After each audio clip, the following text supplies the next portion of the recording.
trying to give users the opportunity, because Google is already making life easier for you, but we want to build products that work better for you, representing your different languages and your cultures. And this is made possible through the contributions people make on crowdsource. So you may ask, what is crowdsource? Google Crowdsource is a way for members of the community to contribute to building blocks of Google AI systems to be able to train machine learning models that will be able to recognize their different cultures and bring in, ultimately, create AI that serves everyone everywhere. I know all of us, maybe some people here use Google Assistant, but imagine a case where we have someone in a particular region, they don't speak English, and they want to use Google Assistant. So through Crowdsource, we are trying to create this initiative whereby if I am from a different part of the world where I don't speak English at all, I can still be able to speak to Google Assistant that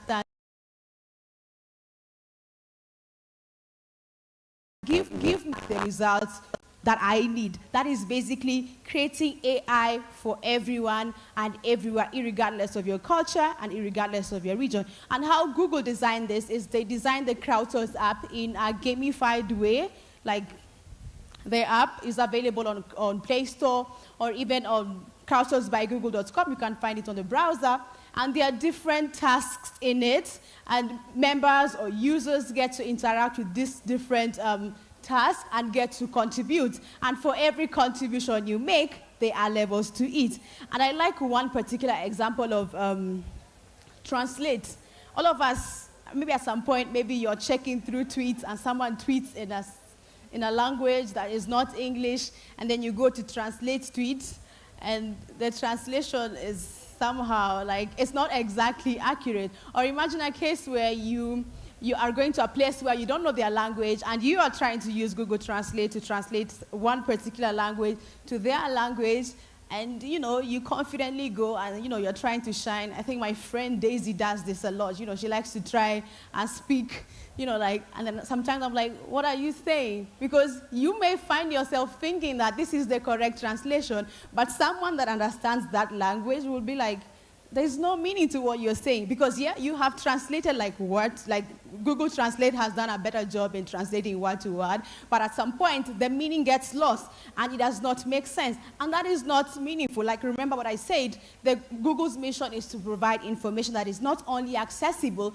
but useful, and by useful means me being able to communicate to someone and then being able to understand what I'm saying. So again, through Crowdsource app, we give members of the community an opportunity to contribute in the translation task, to translate their different local languages to different languages. At the end of the day, these contributions get to improve Google Translate, and you get to make life easier for everyone. So when you make crowdsource contributions, you are actually improving or existing products to work better for everyone and everywhere. And I like to make this loose statement. You know how we are always saying, I want to make an impact in the world, and you don't know how you want to make an impact in the world? Well, crowdsource is one way for you to make an impact in the world, because when you make contributions, when you make data, when you contribute to crowdsource, the data that is from your side and the data is from this other person's side, all these contributions, they go ahead to improve the services that billions, I mean, like you saw the report here from John Kimani,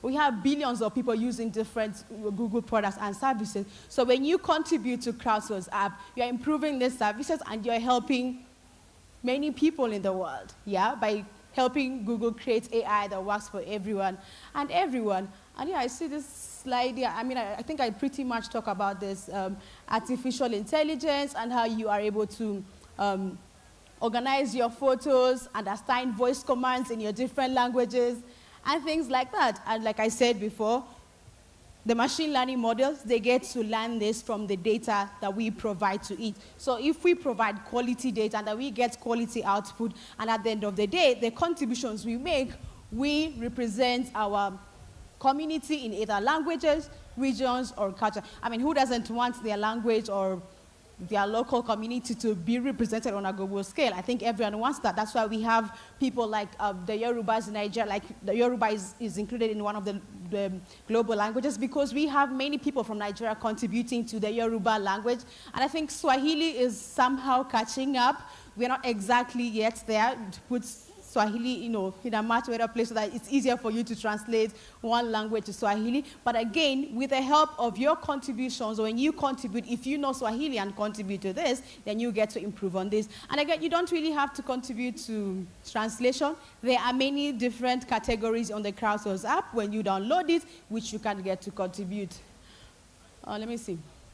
I think I'm done with my presentation. Okay, maybe we can play this video about machine learning, because everything that is done on Crowdsource is... Let's play a game. Okay, proceed. Let's play a game. The video? Today we are learning machine learning.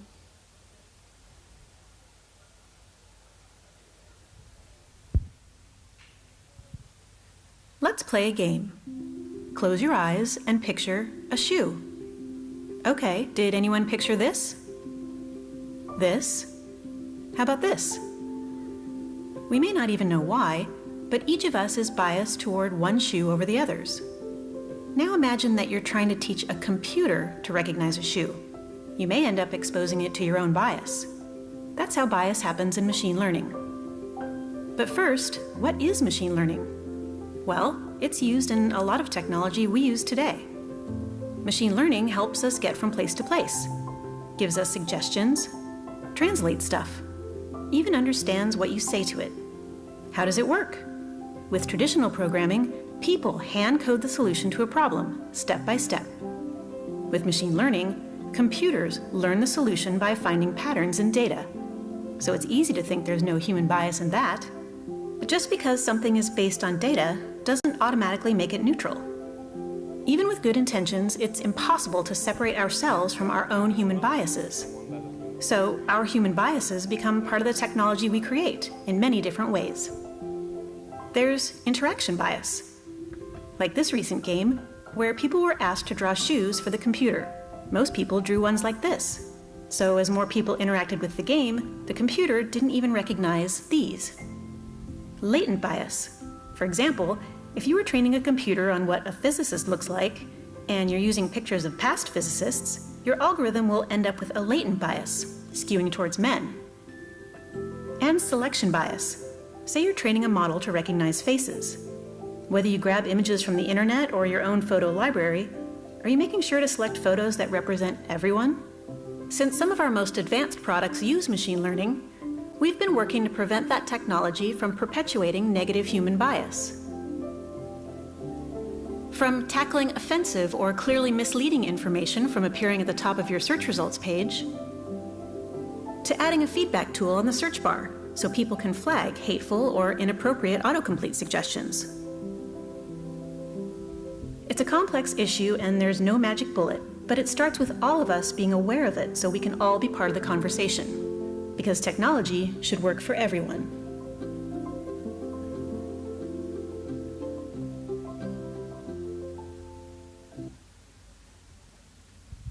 I hope all of you got the whole concept of bias in machine learning. Did you all understand? Does anyone want to share one thing they got from the video? Something new that you have learned from that video? Yes, please. Someone has a mic? Okay.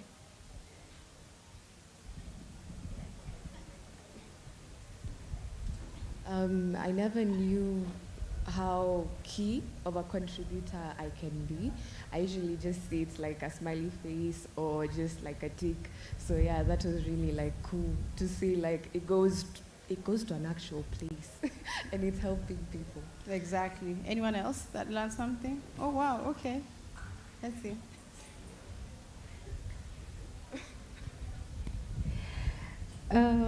Yeah, first of all, well done, Tabitha. I think we have engaged in the past as a woman in tech. Great job. One thing I've learned is the importance. Actually, I didn't even know that Google is engaging people in order to collect as much data as is possible to change those kind of biases that we're seeing on the screen. So for me, I think that's excellent. We have so many biases, especially towards not only gender, but even I think people have their own personal issues. So I think it's a great place for us to start, because when we are building our own apps, our problem was getting enough data to change that kind of scenario you're talking about. Thank you. Yeah, all right. Thank you. One more person, so I can finish. Okay. Hi. Okay, the two of them, all right. First of all, I've been seeing tweets of Google Crowdsource. So I follow you, but I didn't quite understand what it's all about. But because of the talk and the short video, I've been able to see, due to even the data that I've been consuming, I am also biased, because like if you tell me to picture a house, I will picture this instead of hats, manyatas, and everything. So it's also good to engage each and every region, culture, and community in the machine learning models. All right, we have one last person. Hi, I'm Brian Gital, part of USIU as a student. What I've learned from the presentation and the video that you've presented is different forms of bias. I never knew that it had so many different facets to it, and it's an eye-opener. All right, thank you. I think we can go back to my slides, the media team. But again, yeah, like you heard from the video, I mean, we as humans, we tend to be biased, and as crowdsourced, we are trying to, bridge that gap or eliminate that gap by providing everybody an opportunity to contribute to data. And again, if I show you, let me see, if I ask one person what this is, someone may say this is a speaker, someone else may say this is a, I don't know, something else. I mean, like, it's fascinating to realize that not everyone reasons the same. Everybody sees their own things. And that's what we are trying to do, like bringing that, people's different views on different things. So at the end of the day, we get to train machine learning models to build products that work better for everyone. I think we can go to the next slide. Let me see what we have in the next slide. Oh yeah, so the other interesting thing is we are contributing to data, and we help Google, make these products work easier for us. But again, as a crowdsourced team, we also open source this data for people to use this data for their different research. And again, we have already released like 400,000 images as part of the Open Images Extended data set. So, I mean, someone may ask, we are providing data. Do we also get this data to also do our own research? Absolutely. When you go to the crowdsource website, Crowdsourced by Google, there's an open source session, and you'll get to see the data that people have contributed to, and we put this out there for people to use it in their different research, because we know we have people doing machine learning, natural language processing, and things like that. Let's go to the next slide. Oh yeah, so how do you get started? Like I said, Google designed the Crowdsource app in a gamified way for the users to interact with. So you can find the Crowdsource app on your Play Store, like go to your Play Store and look for the Crowdsource app. Or this is only available for Android users for now. We are still working to launch on the iOS, but we also have Crowdsource available on the browser. So you can just go to Crowdsourced by Google, and you can start making your own contributions. So yeah, I mean, it's that simple. You just download the app, and you get to see the different categories of tasks that you can contribute in, translate. And I'm really fascinated that we have a student from Kenyatta University that is topping the leaderboard in the world. He has made around 2 million translation contributions of Kikuyu to English. I don't know if he's here, but I know his school members are somewhere here. Oh, he's here. I think maybe, Charles, you can speak to us, like what motivated you to, translate your local language to English, and why you are contributing to Crowdsource. Okay, hi guys, I'm Charles. You can stand so they can see you. I mean, you're a big person. I'm Charles, I'm from Kenyatta University. I had Crowdsource from my influencer who is my schoolmate. Contributing to Crowdsource, I just started contributing the part of translation, because after explanation I got that the data for our culture is not enough in Google services. So aiming to get my generation that is coming, so that since they want the services to be accurate, I just gave myself to contribute by translating my language to crowdsource. Thank you.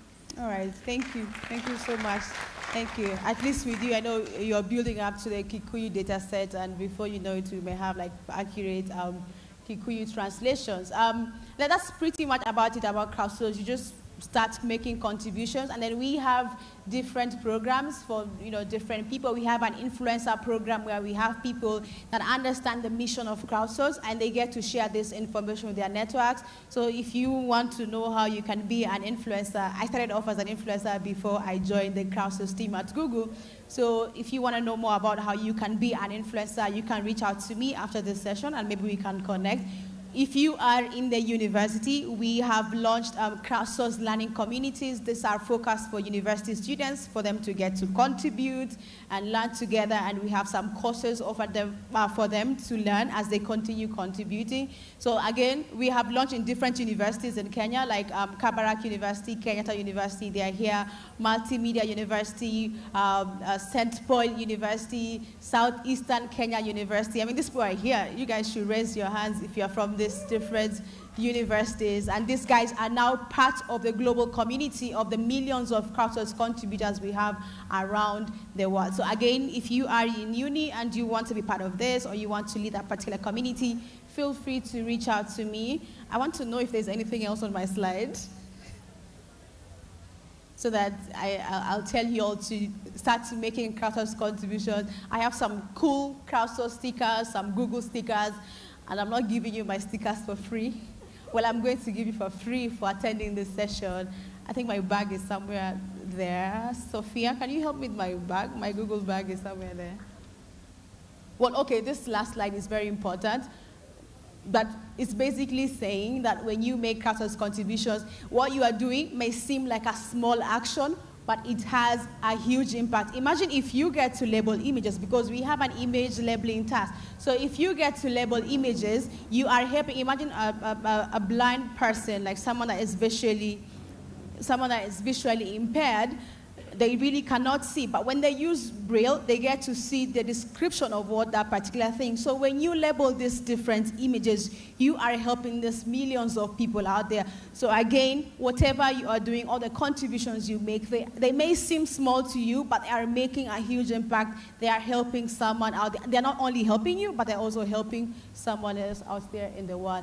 And then for crowdsource, it's fun. So you get to move from one level to the other. I mean, it's in a gamified way. So it's always fascinating to move from one activity to the other. I love the competition I see already on social media, people getting to share their different levels. I've been stuck on level 30 for the longest time. And again, I'm posing a challenge. If you beat my level, please look for me and I'll give you some cool crowdsource swag.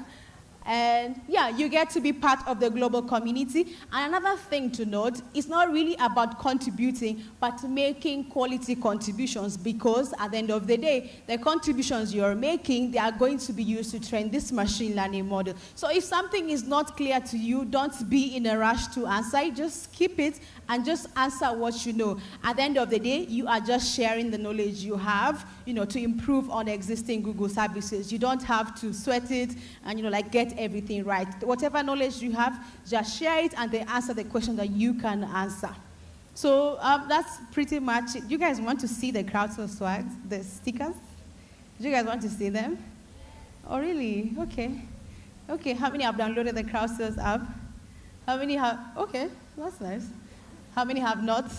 Why have you not downloaded it? What are you waiting for? So let me see. I'm going to ask my amazing. Oh, that's true. Like I said, we have started this program in universities, and we have amazing people that are leading the crowdsource communities in different universities. I could ask you guys to stand up, so for us to see you and the amazing things you're doing in your universities. We have Taita Taveta University. I can see you here. Please, why are you guys shy? You're my soldiers. Yes, you guys are doing an amazing job, in creating more awareness about crowdsourced in your different institutions. Yeah, thank you so much for the amazing work with you. Please let's not be confused. This is just a program in the Crowdsource team. Crowdsource is available for anyone. Like I said, it's to bring diversity, and diversity cuts across people of different ages, people of different backgrounds, people of different statuses, just to bring in their different opinions. So anybody can actually contribute. You don't have to have any knowledge in tech or any knowledge in computer science or in GDG or DevFest for you to contribute. Just download the app. If you understand the mission, you get to start contributing, and you know, help create an impact in the world. So yeah, I'm going to ask you, maybe help me like share across the room for the people that are here. And if you have not downloaded the app, please go and start making contributions. Yeah, so like share in the rows, like row 1, row 2, like 2 each. Let everyone pick a few things. Yeah, that's a lot. Please bring them back when you're done. Yeah, but thank you guys. That's pretty much it for. Oh, okay. Yeah, there's that slide. Oh yeah, this is the community in Nigeria. I mean, we are not only contributors in Kenya, we have contributors in Nigeria, in Ghana, and all over the world, basically. And you can see what everyone has been up to. If you are on Twitter, you just use the hashtag Google Crowdsource. You can see what everyone has been tweeting about Google Crowdsource, the different activities people are doing. We also have a Twitter community. I don't know if you guys can see this link, but if you can see this link, you can join the global Twitter community for Sub-Saharan Africa, for Crowdsource contributors. And yeah, you get to be part of us and, you know, be part of this amazing initiative. So yeah. Thank you. I don't know, there are people that still raise their hands. I don't know if I still have time, or do we have, so I can allow those that have learned something to continue sharing what they have learned today. No one is giving me a timer. Okay, so the mic, maybe someone else wants to share. Okay, we have someone there. Where's the mic? Huh? You guys have finished the stickers? Are you giving one per person? Okay.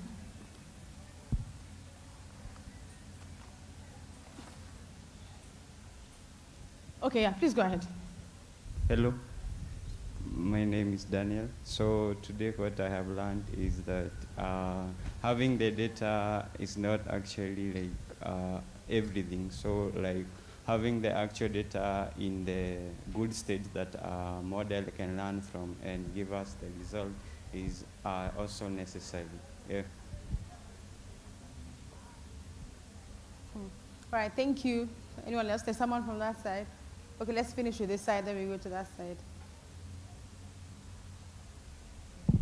Who in this side? I think there's someone. Okay, thank you. Hello. Yeah. I'm Manasseh. I have a question. Can you share the slides so that we can educate people more about the crowdsource, those who haven't attended? Oh, well, you can share. No, you can reach out to me. Then I'll find a way to share them, because this is my property, my slides. But if you reach out to me, I can make a copy of the slides and share with you if you want to share with your network or your friends. Okay. So yeah, you can reach out to me afterwards, or you can send me an email. My email is kaview@google.com. Then I'll definitely get back to you. Yes. Hi everyone. Yes. My name is Konya from Egerton University. Wow. And actually this session has been awesome. And I've learned that you're not just contributing. When you're contributing, you're making a difference. Because actually we are launching crowdsource community very soon at our campus. And I've been trying to like tell people about crowdsource, and they're like, why should I download the app and just make contributions?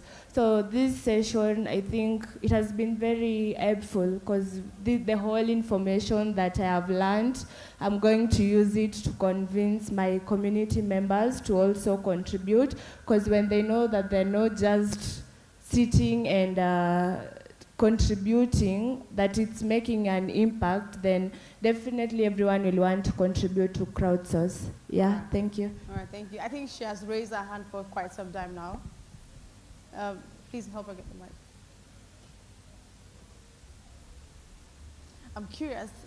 No one is chasing me to finish my... Did I speak too fast? Did I have more time? I don't know. All right. Hi. Hi. My name is Abigail, and I don't know if you talked about this, but how do you start a crowdsourced community development club in your school? Oh, okay. Yes. Just reach out to me. Okay. Just reach out to me. You can reach out to me after this, or you can send me an email, and I'll get back to you on the next steps. So when you see me, please. That's why I wore this color, so you can easily notice me. Yes, please. Sorry. No mind? Okay, please go ahead first. My name is Anthony Madenge, and I'm really grateful, Tabitha, for that session you have given to us. And I'd like to ask you a question. Yeah, you have taught us about crowdsource, and we have really enjoyed it, but you should take us through on how, like this guy, the guy from KU, how he went to the top. So we want to know that if it's contributing, how do we contribute? Okay? So if you can use this, the projection, you just show us that slowly how we'll understand the crowdsource. Thank you. Okay. I mean, not exactly, because this is not in my slides. But again, you just download the app. It's pretty much straightforward. When you download the app, you'll see different tasks you can contribute to. And every task has like a guide, like instructions to tell you what you are required to do. And then you start contributing. So there are questions that you get asked. So like maybe if you're contributing to image labeling, you'll have like a category of cars. So there's a question, does this image contain a car? So your job is to say yes or no and move to the next question. If you want to translate, go to the translators, choose the language you want to translate for, maybe from Swahili to English or Kikuyu to English, and you get to translate. If you want to contribute, so we also have an image capture, and this is where the whole local cuisine, local culture comes in, because you can take images of the different foods and label them, or even take images of the different outfits in your culture, or images of certain landmarks in your area, you know, like to improve on also like things like Google Maps. So it's pretty much straightforward. And like for Charles, he just went onto the app, he started contributing to translation, and yeah, so there's a leaderboard for every task. There's a leaderboard, so you get to see where you rank in the whole world. Sometimes you are at the bottom, sometimes you get up. So if you make contributions, an interesting thing to note is that I learned about crowdsource in a DevFest when the developer relations, ecosystem manager, something, did a session, and he told us about crowdsource. And okay, it was not even during a DevFest. I think it was somewhere else. I learned about it. I started contributing. I enjoyed it because it's fun. Like I saw that, you know how people enjoy Candy Crush? I don't do Candy Crush. I don't do games. But then I saw that I can contribute, and then I'll move to one level. So I was so curious. I kept on moving from one level to the other until I'm in level 30. And I kept on contributing, and I was vocal about it. And I enjoyed it. Even when I was free, I was like, okay, I can use my free time to make some meaningful work and contribute to Google Crowdsource. And, you know, that's how, I don't know, luckily I was able to join the Google Crowdsource team. So, yeah, so it's not really hard to make contributions. And again, you can always have an amazing community that can guide you if you are stuck anywhere or if you need assistance on anything. I think someone wanted to speak here. Please pass the mic. Gilo tells me I have 4 minutes. Sorry. 4? Yes, Madam. 2 minutes. Thank you so much for your presentation. I come from Dar es Salaam. My name is Yasa Athmani. You mentioned something about there are people who might contribute with the wrong data, and these data are supposed to train a machine. So I just want to know if there is something like review process of this content which are being contributed by the participants. Yeah. So I mean, it's a quality check. And even when you contribute, when you're getting your points, you'll be able to see the different people that actually think your answer is correct. So, and again, machines learn from patterns. If they see that, okay, you know, this seems to be the pattern of almost everyone, and they get to learn from that. So it doesn't mean that whatever you contribute goes directly into it. It's like a quality check, and then different people also get to see your your contributions, and they get to approve, like, okay, upvote if this is a correct, contribution. So yeah, Julia tells me I have like 1 minute, 2 minutes, 1 minute. So I'm hoping by now, if you have not yet downloaded the Crowdsource app, you can download and start having fun and join the Crowdsource community. You can share, I may not exactly have all of you sharing what they have learned, but you can share your learnings using hashtag Google Crowdsource, hashtag DevFest Nairobi, hashtag DevFest 22. If you use hashtag Google Crowdsource, I'll be able to see what you have learned. Yeah, if you want to reach out to me, you can also reach out to me on Twitter. My Twitter handle is @TabithaCarview, if you want to reach out to me via email, carview@google.com. Yes. I think you can talk, then we're going to wrap up this session. Okay, my name is Isaac from ZTech CLC. I would like to share my experience at Crowdsource. I like the section of handwriting because I can see them because my handwriting is very poor, and I like engaging in the part of handwriting and basically the grid type. So, and there's something I did that I found nilishtuka. So I scanned my pen and it detected is a pen. The next scan, I scanned a notebook, and finally a earphone, that end part, earphone.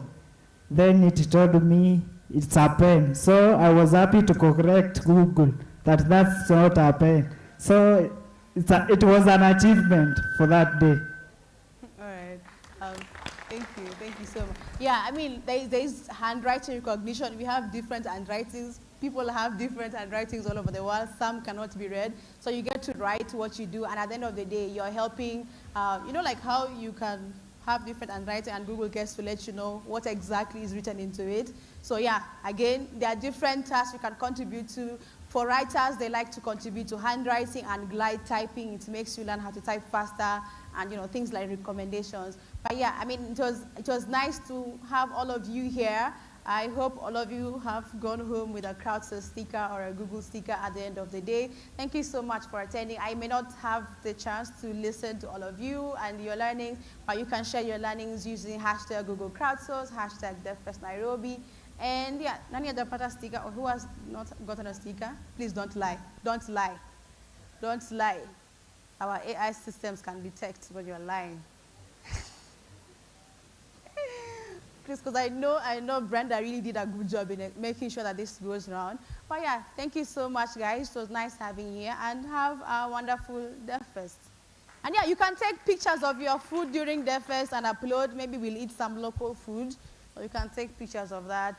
Or you can start playing around with it, detecting different things, seeing if Google gets to detect them correctly. If they're not, then you'll have a moment like Isaac to correct, the machine learning models at Google and give them the correct label. Yeah, thank you guys.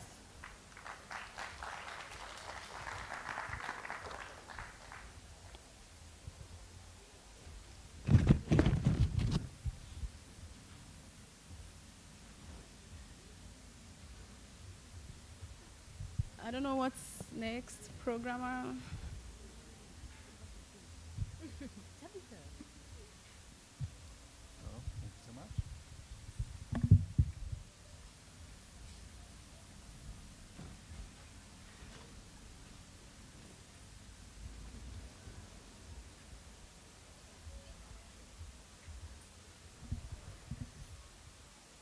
Hi there.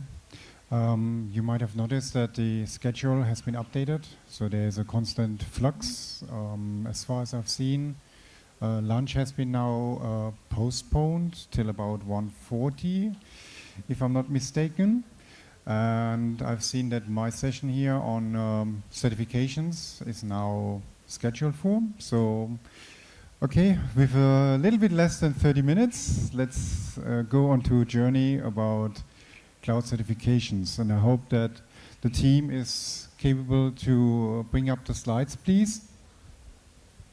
Tech team, do you have the slides for certifications, please?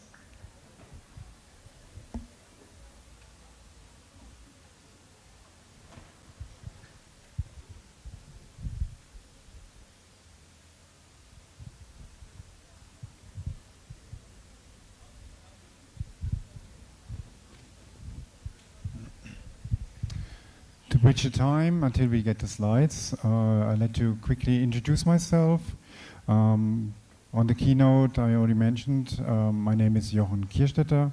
But here, among the developers, among the communities, I'm more likely known as Joki, because it's also easier to pronounce for English as well as French-speaking people. So I guess Joki is just easier for everybody.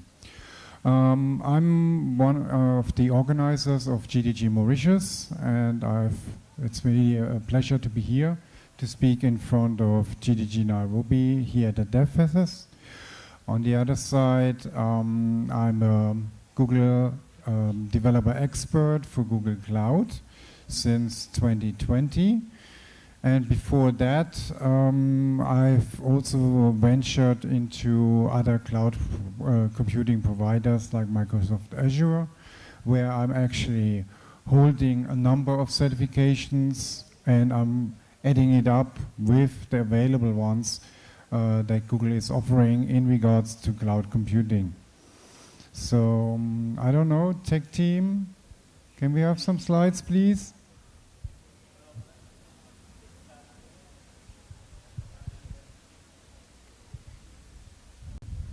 Okay. All right, then let's continue. First of all, I hope that the second microphone is still available somewhere. That's good. Why are you here? Why are you interested in actually getting a professional certificate or certification? Anyone? Yes, please pass on the microphone. For most of you, let me say Google certificates, there is the very captivating part that says you can guarantee employment to a certain extent. So I feel like that one is a great motivation to take the certification. Okay, that's a very good argument. Anybody else? So why? Yeah, please, pass on the microphone, please. I think for me, it's because once you do the certification, you become efficient in using the cloud.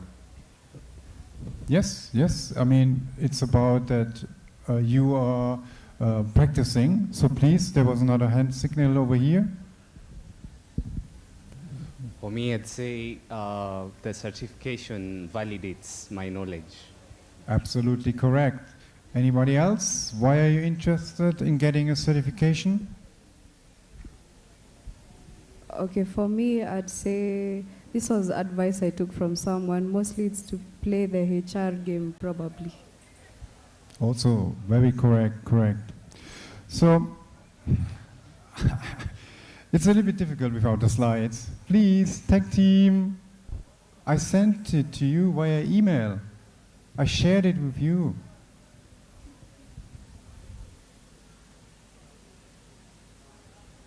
Have a look on the email account for GDG Nairobi 1. This is where it person's end.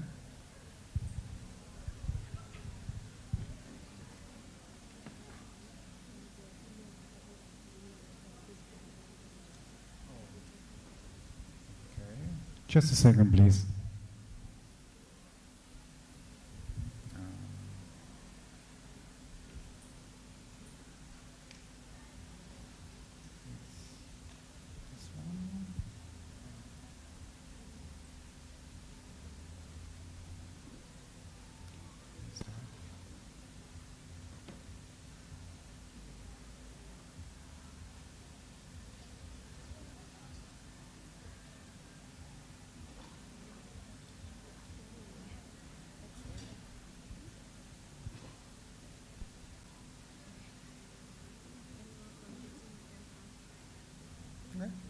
Should have it. So within a few minutes, we should have it.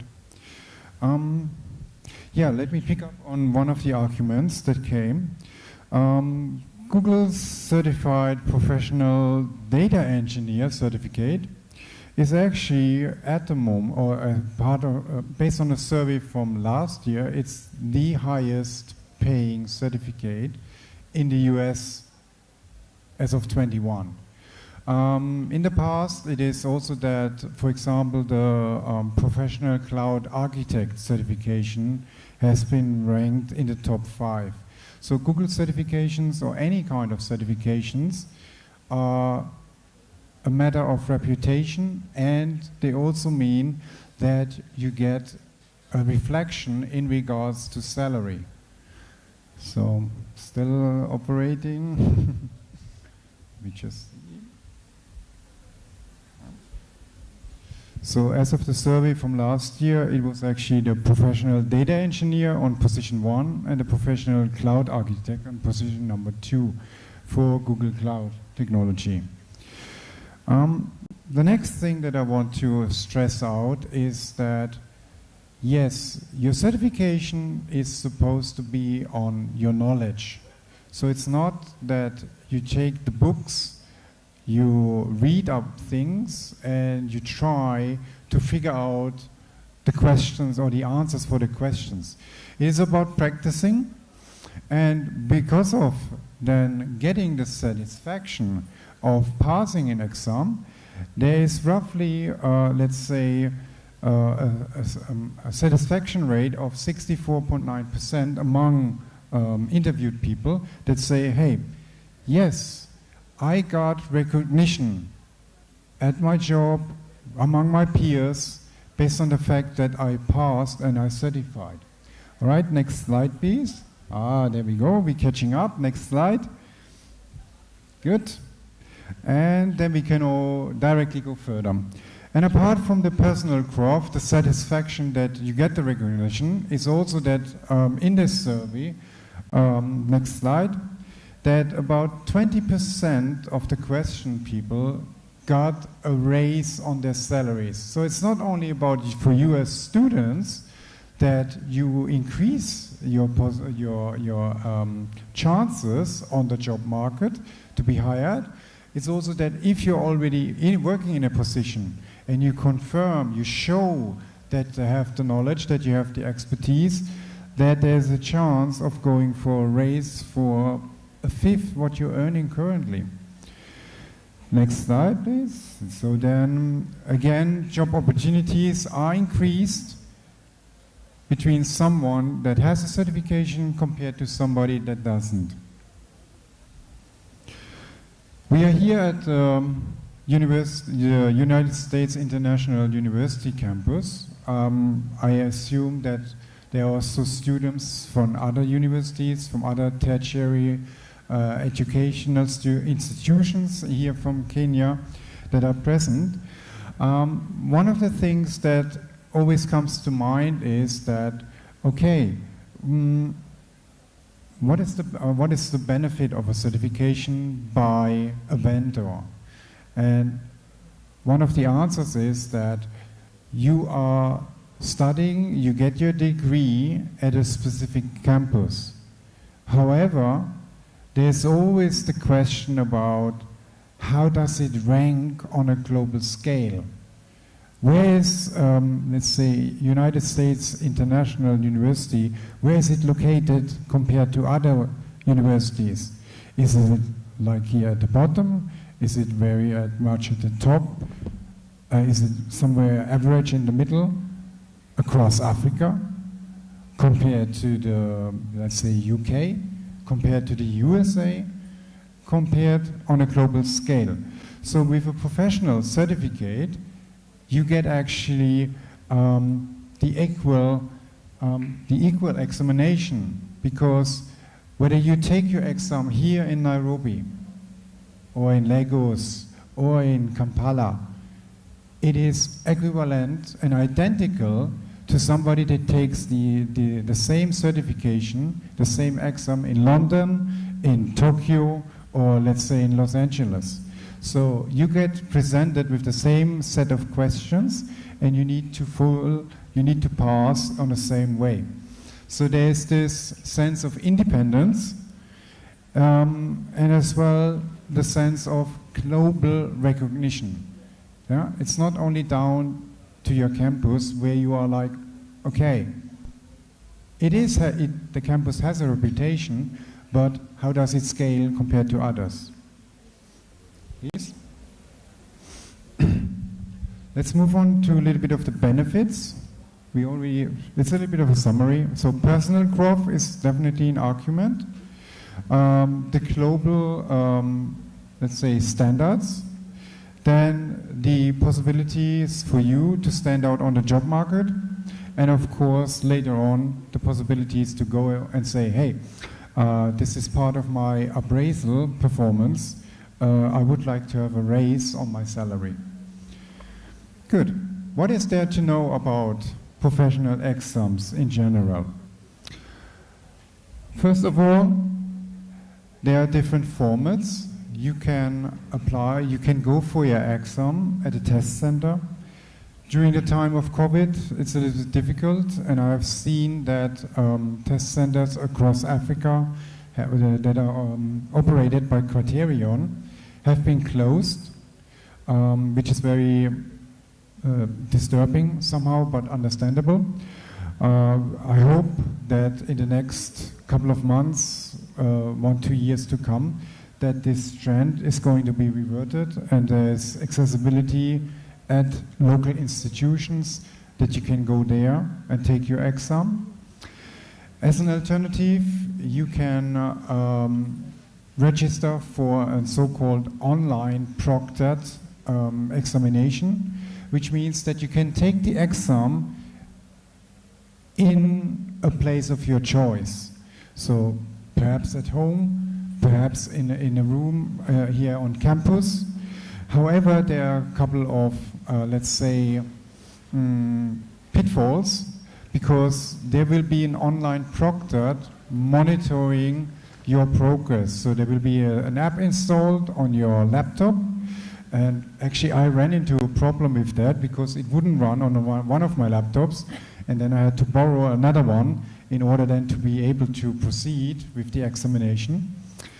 And of course, you need to be in a complete empty room. So there's no notes allowed, there is no distraction allowed, no posters.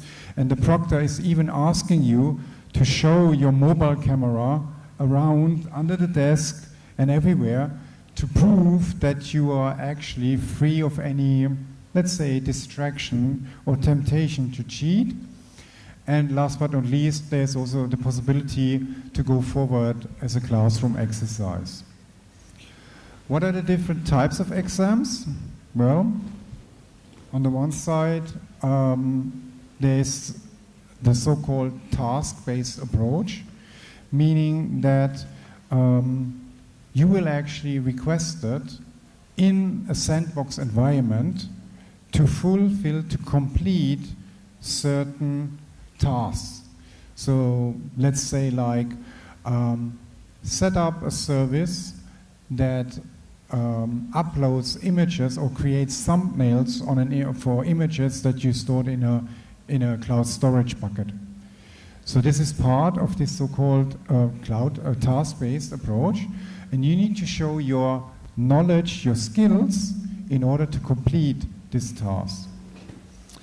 Alternatively, or even additionally, there is the classic multiple choice approach, where you are presented with a question, with a scenario, and then you have to choose the appropriate answers.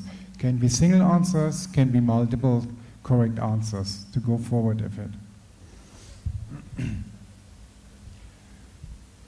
What is necessary to invest into your career?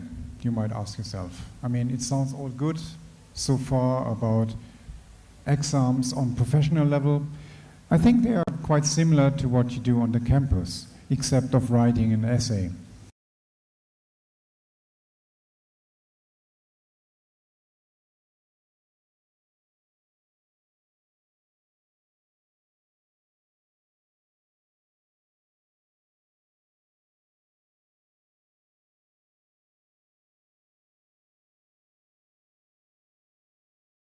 Out, we can go for a digital media, starts at $99. It goes then to the associate cloud engineer, where you then spend about $125, and the so-called professional certificates at the upper range are then each at $200. Don't worry about it. I'm going to come to that at a later stage. Microsoft, for example, has it in a way that the same exam has a different price tag depending on where you're going to take it. So if you would take it in the USA, you would have to shell out $165. I tried to actually look up Microsoft exams for Kenya, and surprisingly, it seems it is not even possible to purchase a Microsoft exam that you want to take in Kenya, because it's not listed. So therefore, I give you the price information for Mauritius, which is half price, like $80. Don't get scared by those prices. First of all, there are quite often promotions and bundled packages where you literally can say, okay, you purchase the exam and you get a free retake option in case you might fail on the first attempt. On the other side, there are also lots of opportunities where either discount codes, 25%, 50%, and even 100% vouchers are actually circulating on the internet.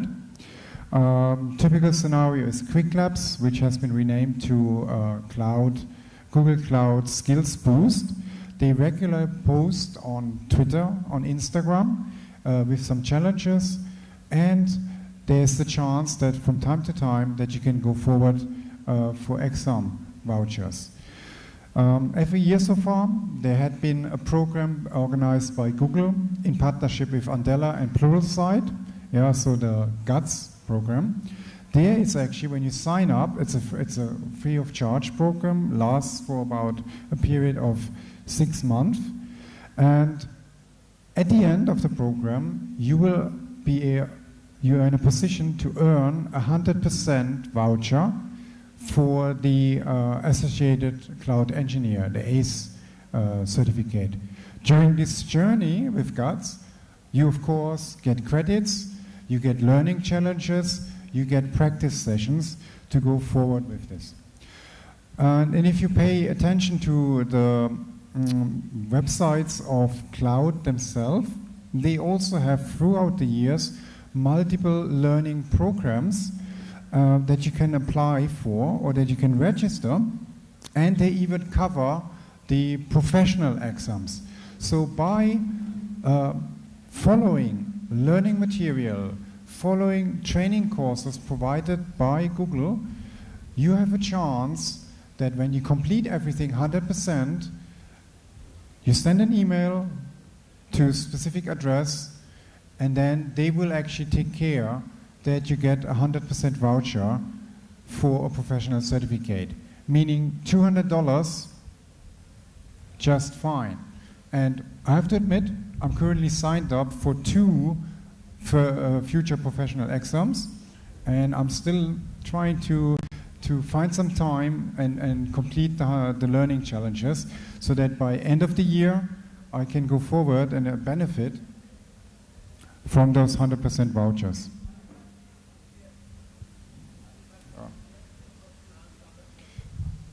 All right, you are too quick, please, 1 slide back.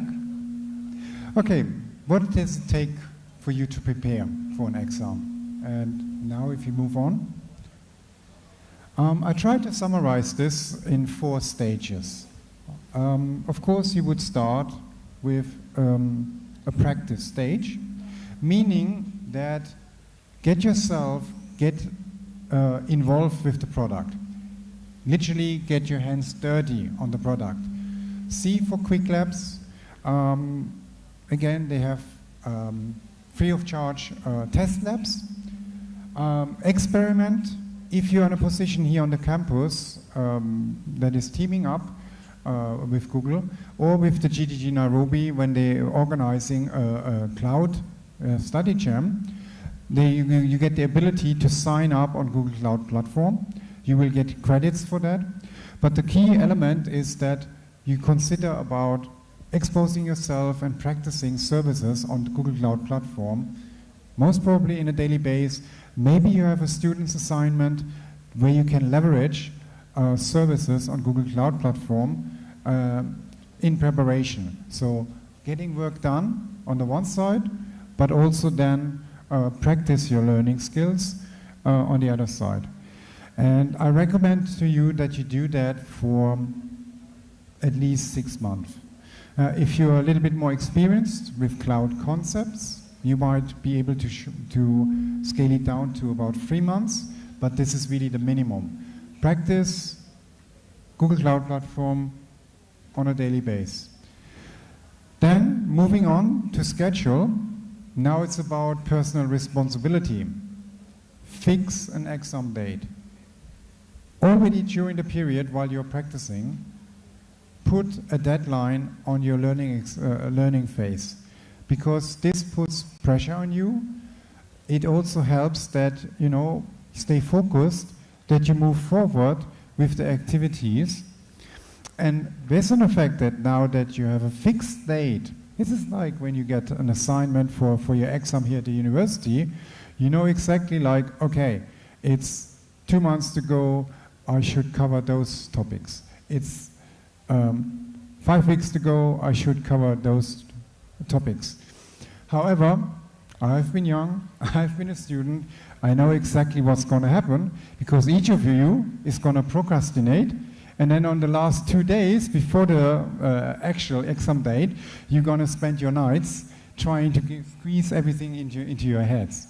So that's why I recommend to you, practice and reserve time on your busy schedule with studies. Then moving on, in order to prepare, there's the official exam study guide. Take a copy of it, make a checklist out of it, and then work through each individual topic. So really about, okay, I take this topic, check it off. I take App Engine on Google Cloud Platform, I do it for 2 days, checked off all questions you are capable to answer. And last but not least, when the day arrives, be there early, because you're already stressed, you might have difficulties with traffic, so therefore calculate that you are arriving at the test center or that you're ready for your online practice exam at least half an hour earlier, because your nerves are like blank, and it gives you the ability to calm down, to see, you know, if you go for an online practice exam, it's also important that you go to the restroom, because the period for the Microsoft certifications is 2 hours. When you go to a test center, they allow you to interrupt and go to the restroom. If you're doing it online, with an online proctor, as soon as there's any kind of disturbance, either you having to leave the room or somebody outside coming into the room, you fail.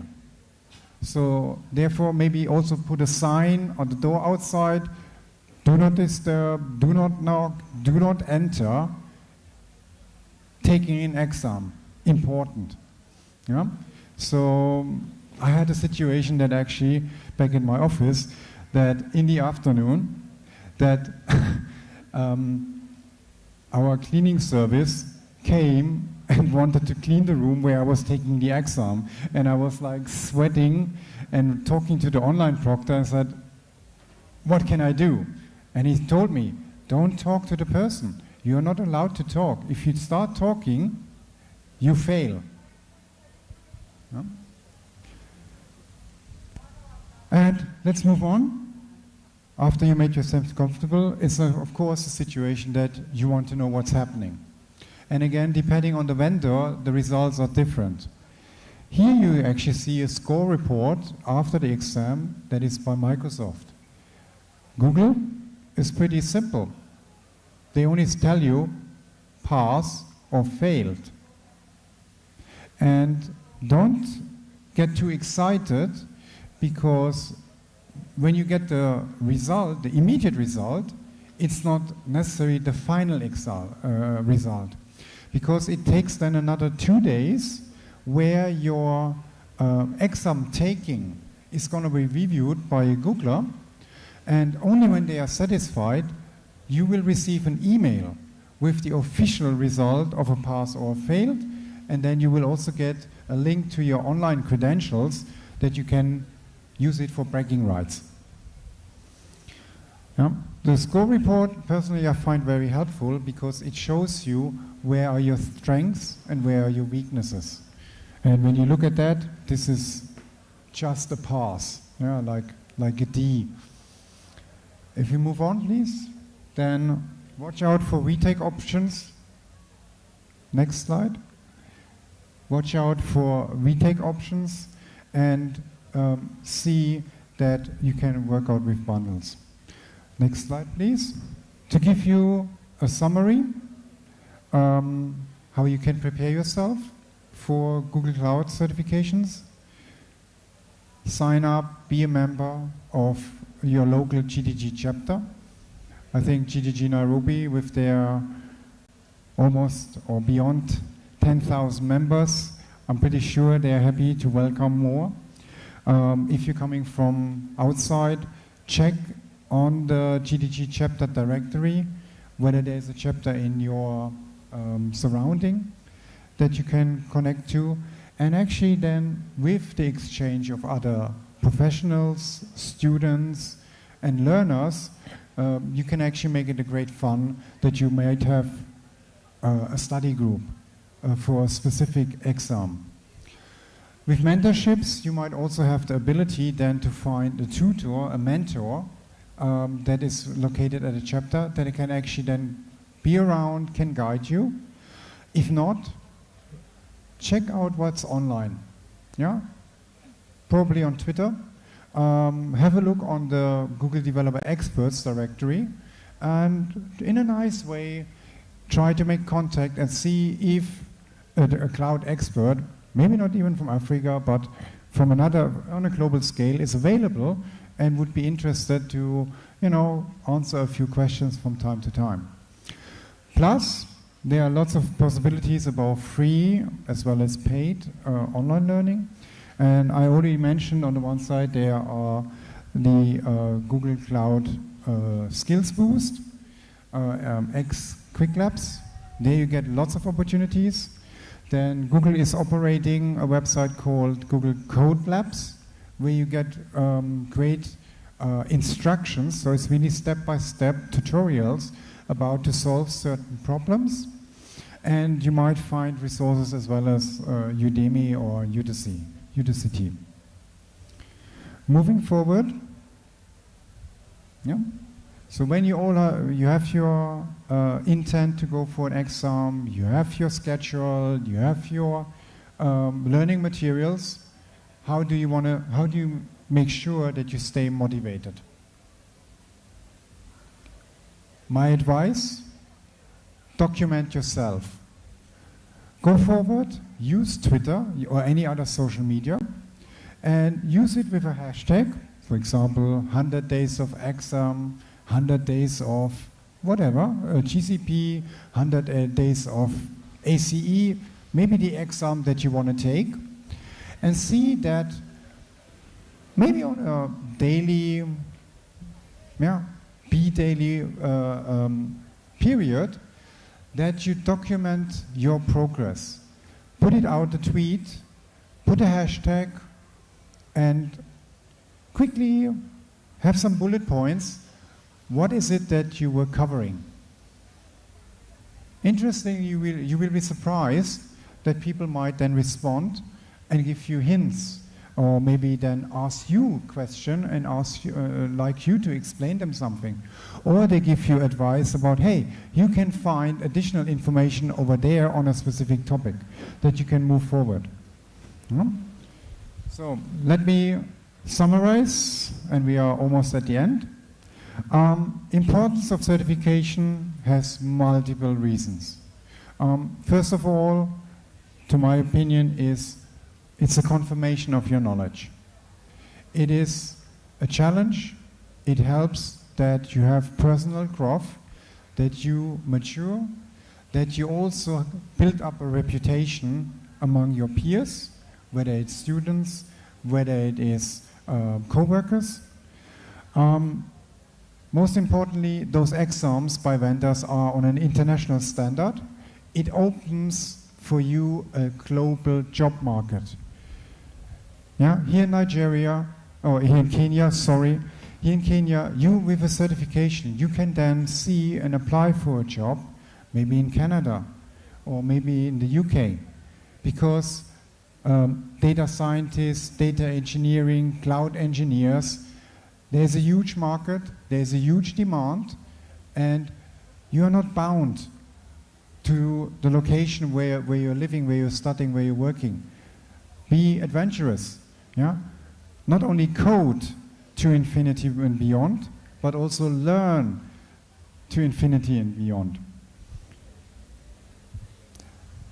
With that as well, if you're on the job, you have good chances that you get recognized on the job with an appraisal. Sometimes, some companies, especially banks, they actually have it as a requirement to go for courses. And in the end, make it a continuous learning experience. For me, I'm learning every day, whether it's a language, whether it's cloud computing, whether it is new habits or new practices. And this is, if we just move on to the last slide, I would like to thank everyone. I think Asante. If you have any questions, please feel free to reach out now. Otherwise, if we are in lack of time, feel free to reach out to me on Twitter or drop me an email, whatever you like to prefer. Here, there's a hand signal. Oh, multiples, I don't know, microphone.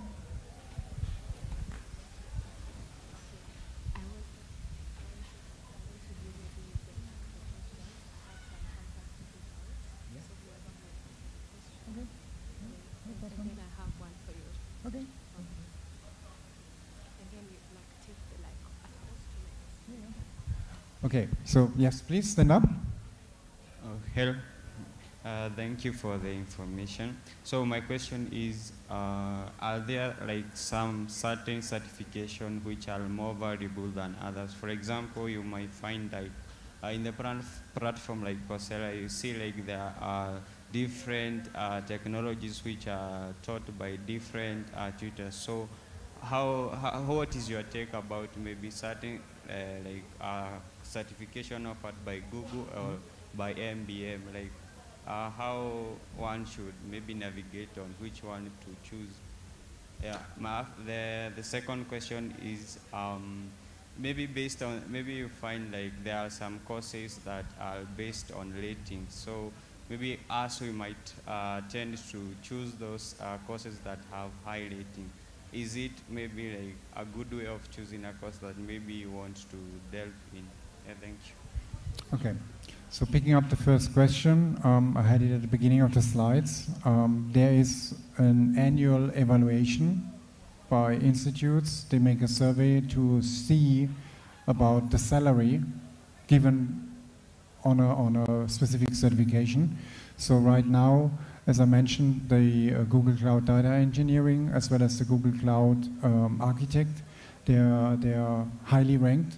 They are beyond $160,000, which also then reflects on a global scale.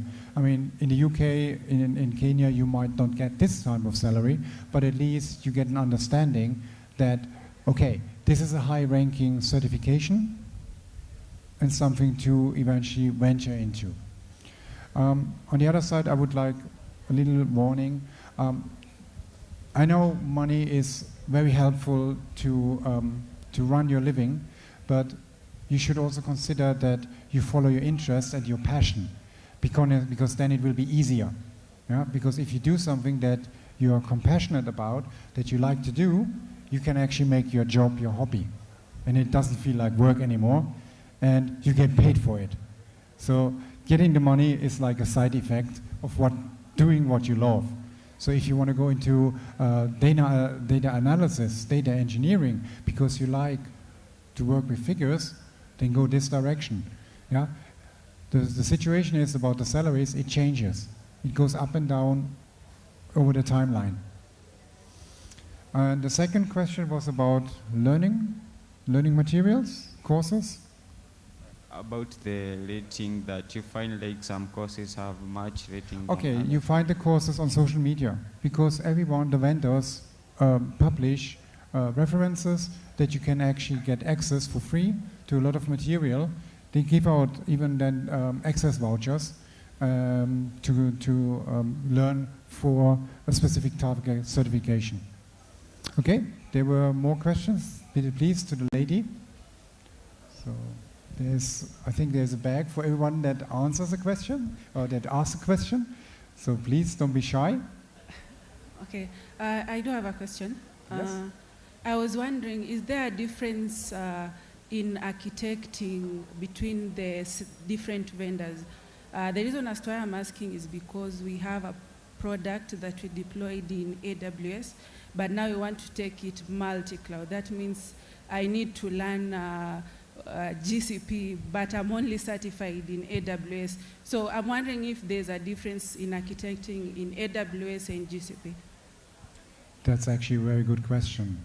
And to answer it short, no. There is no difference.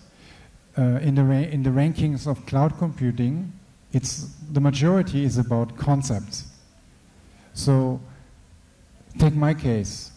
I was doing, or I'm still doing Microsoft Azure since now 10 years. And I only started with Google Cloud Platform like 5 years ago. And I'm a Google Cloud expert.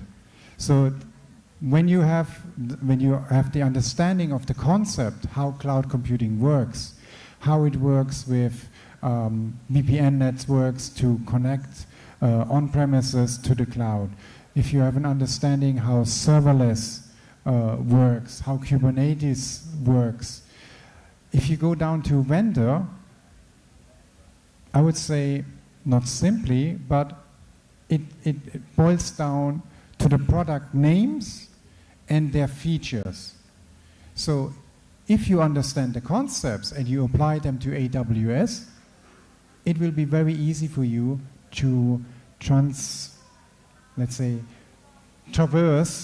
towards Google Cloud Platform.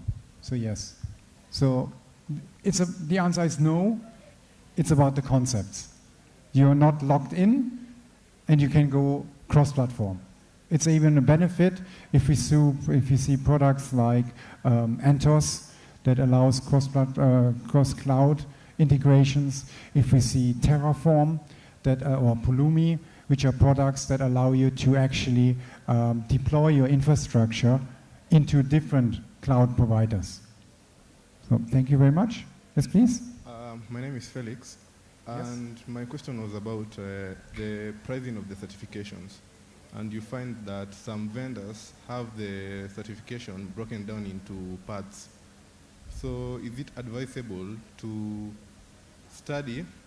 Let's say you are doing the associate level, but you do not do the exam. You study for the associate level, then you postpone your exam to a time that you are qualified to do to the next level so that you can save on the cost. Also a very good question. And in regards to Google Cloud certifications, the exams are kind of independent. You might argue, say, okay, you have an entry level with the digital cloud leader, and then you can say, okay, there's the next level with the associate certified engineer. Yes, but then when you go up to the professional, the different professional certifications like cloud architect, data engineer, network engineer, database engineer, machine learning engineer, they are actually parallel to each other. There is no build-up on the professional level. The main difference towards the associate level is that this is like for, I would say, technician. So you are more exposed to the actual doing the work, walking the talk, whereas on the professional levels, like with the architect, which is like the top-up of the engineer, the ACE certificate, the architect also then takes scenarios into consideration and analysis. However, the data engineer professional certificate has nothing to do with those and is not building on top of those. It's independent. They are in parallel to each other, at least for Google Cloud. Okay, thank you. One more question? Yes. 2?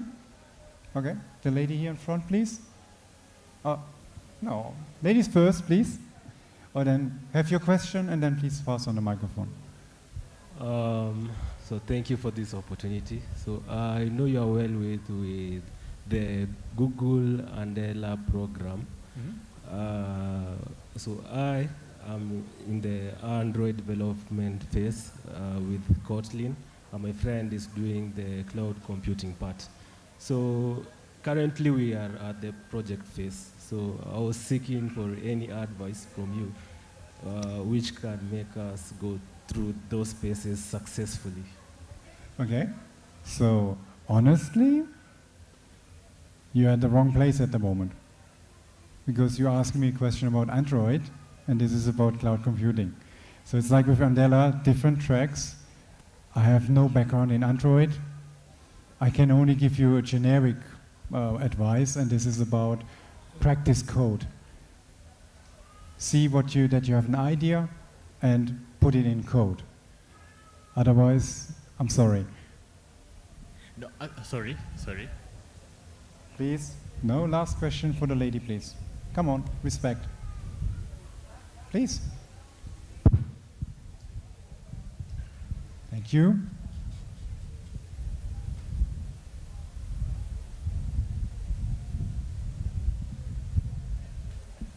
Yes. Okay, so let me just. So, how most of the courses I've seen are for intermediate and professional levels. So, what if you're starting from zero? Then, as I showed, start with the product, get into it, practice.